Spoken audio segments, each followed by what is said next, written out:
네, 안녕하세요. 경자입니다. 드디어 2023년도도 끝나갑니다. 이번 주가 올해 주식시장 마지막 주였는데요. 저는 투자일기로 매주 말씀을 드렸지만 구독자분들께서는 올해 투자해서 좋은 결과로 마무리를 했을지 궁금합니다. 자, 화면 보시면 올해 코스피 1년 차트인데요. 1년 동안 코스피가 18% 상승했습니다. 그래서 22년도 큰 하락을 어느 정도는 되돌리는 한 해였다고 생각을 하고요. 코스피는 올해 2655포인트로 마감이 되었습니다. 자, 그리고 한국 시장도 최근에는 뜨거웠지만 지구 반대편 미국 시장은 더욱 뜨거운데요. 거기는 산타 할아버지가 제대로 찾아온 것 같습니다. 요즘에 미국 시장 주식들이 웬만큼 다 상승하고 있지만 상승을 주도하는 종목군이 반도체라고 생각이 되는데요. 제가 속스를 투자하고 있어서 느끼고 있지만 필라델피아 반도체 지수도 정말 어마무시하게 올라가고 있습니다. 그러다 보니까 삼성전자 주가도 엄청나게 올라왔는데요. 이번 주에 78,500원으로 마감이 되었으니까요. 삼성전자도 이제 8만원이 눈앞으로 다가왔다고 생각합니다.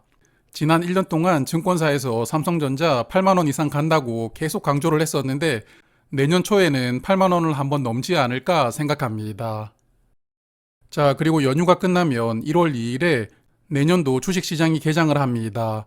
개장 시간은 오전 9시가 아니고 오전 10시이니까요. 참고하시면 좋을 것 같습니다. 자, 그러면 IS의 계좌를 말씀을 드릴 텐데 이번 주에도 JR 글로벌 리츠를 조금 적극적으로 담았습니다. 배당 기준일인 26일에 주가가 크게 하락하더라고요. 그래서 개인적으로 배당락을 기다리고 있었지만 배당 기준일에 300주를 추가로 매수를 했고요. 그리고 생각처럼 배당락이 크게 나오지 않아서 27일에는 매수를 하지 않았었는데 28일에 주가가 심상치 않더라고요. 그래서 배당락이 나오고 나서는 100주를 추가로 매수를 해보았습니다. 자, JR 글로벌 리츠 매매 동향을 보면 외국인이 주구장창 팔고 있습니다. 특히나 배당 기준일에 11만 주를 매도를 했더라고요.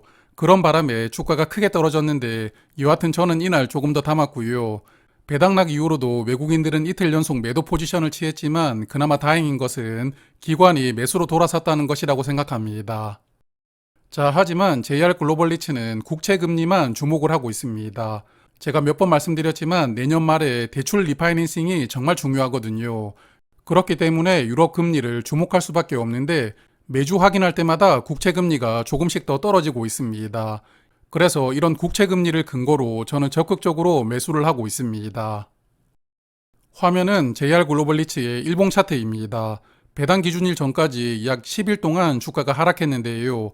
그러다 보니까 배당락이 크게 나오지는 않았습니다. 사실 4,000원 이하에서 추가 매수를 생각을 하고 있었는데요. 4,000원까지만 주가가 내려갔고요. 그 이후로는 조금 더 상승해서 4,080원으로 마감이 되었습니다. 그래서 배당 기준일 주가가 4,150원이었는데 28일 주가는 4,080원이었으니까요. 배당락으로 지금 70원 하락했습니다. 하반기 배당금은 190원 예상되니까요.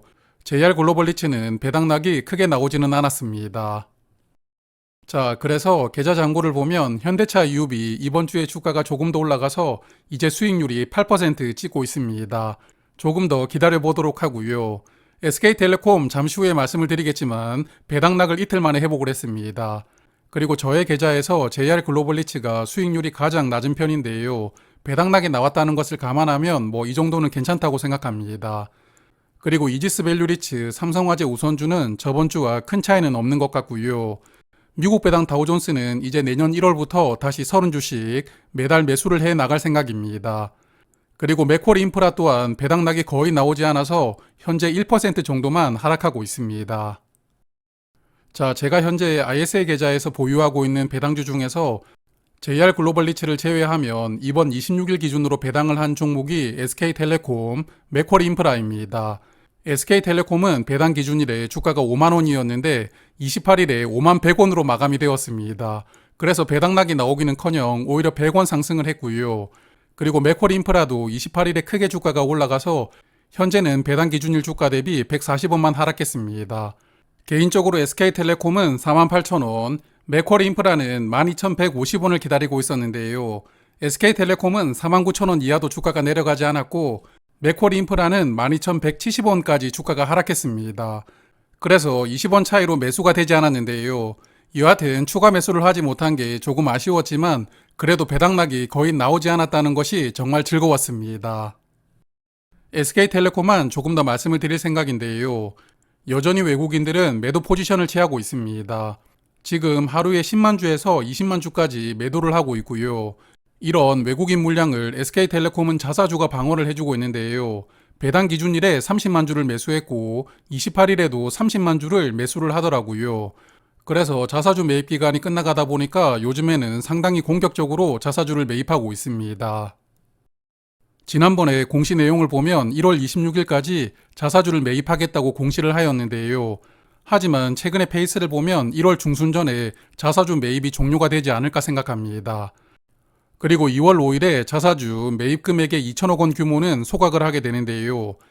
여하튼 지금은 외국인 매도 물량을 자사주가 방어를 하고 있는데 이제 조만간에 자사주 매입이 종료가 되니까 그 이후에 주가가 어떻게 움직일지가 중요할 것 같습니다.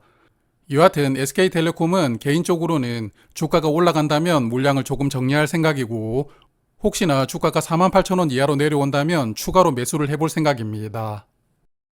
자, 그리고 해외 계좌는 간단하게 말씀을 드릴 텐데요. 이번 주에도 속슬이 크게 올랐습니다. 그래서 속슬은 이제 전부 정리를 했고요. 수익이 조금 나왔다 보니까 JPI를 한 주 더 매수를 할 수가 있었습니다.